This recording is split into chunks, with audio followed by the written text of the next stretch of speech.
नमस्कार दोस्तों, breaking today में आपका स्वागत है। मैं हूं संदीप मिश्रा।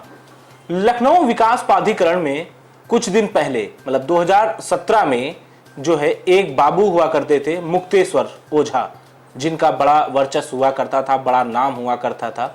और 2017 में उन्होंने करोड़ों की संपत्ति की प्रॉपर्टी जो है वो अपने पत्नी के नाम कर रखी थी।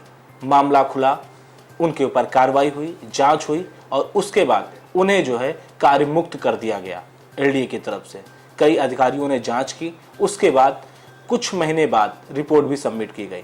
हालांकि इस मामले में अब जो है प्रशासन पूरी तरीके से लापरवाही बरतने में लगा हुआ है, क्योंकि जहां एक तरफ एलडीए के अधिकारी ने मिली भगत होने के दावे हुए थे, जो दस्तावेज पूरी तरीके से जांच के घेरे में थी, सीबीआई के पास जांच पहुंची थी, सीबीआई भी उस फाइलों की जांच कर रहा था।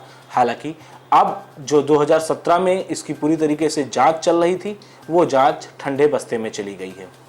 बताते हैं पूरी कहानी आपको कि जब 2017 में मुक्तेश्वर ओझा एक क्लार्क थे, वो पकड़े गए थे। उन्होंने करोड़ों की प्रॉपर्टी का जो है अपनी पत्नी के नाम, अपने बच्चों के नाम और अपने मित्रों के नाम पे कर दिया था, जो कि वो फर्जी साइन वीसी के मारते थे। उस समय सत्येंद्र सिंह वीसी हुआ करते थे लखनऊ विकास प्राधिकरण में। तो ये उस समय की बात है। तब ये फर्जी साइन करने के बाद से इनके ऊपर कार्रवाई हुई, इन्हें गिरफ्तारी भी हुई, इनके ऊपर जांच बैठी, जांच में भी दोषी पाए गए और बर्खास्त कर दिए गए।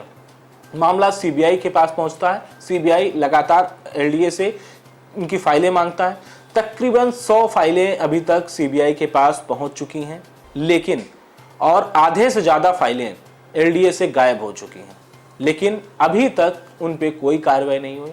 कहाँ चले गए हैं मुक्तेश्वर ओझा, ये किसी को कोई जानकारी नहीं है। खैर, ये बात तो हो गई मुक्तेश्वर ओझा की। उसी मामले को लेकर के कोर्ट ने एक आदेश एलडीए को जारी किया था।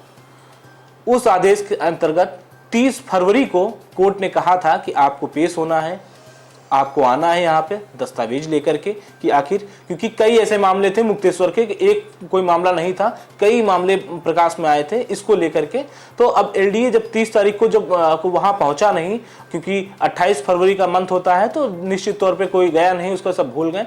अभी 12 अक्टूबर को गिरफ्तारी के एलडीए वीसी और सचिव के नाम पे वारंट जारी होता है और उसे गिरफ्तार करने की बात होती है। लेकिन जिस तरीके से अब पूरे मामले में लापरवाही बरती जा रही है, कहीं पुलिस पहले से अगर सख्त होती तो जो भगोड़ा मुक्तेश्वर हुआ करता था, जिसको भगोड़ा के नाम से लोग कहते थे कि भाग गया, फरार है, अभी तक पुलिस के हाथ में नहीं आया है, वो आखिर कहां छिपा बैठा है, पुलिस अब तक उस पर कार्रवाई क्यों नहीं की है, ये एक बड़े सवाल उठते हैं।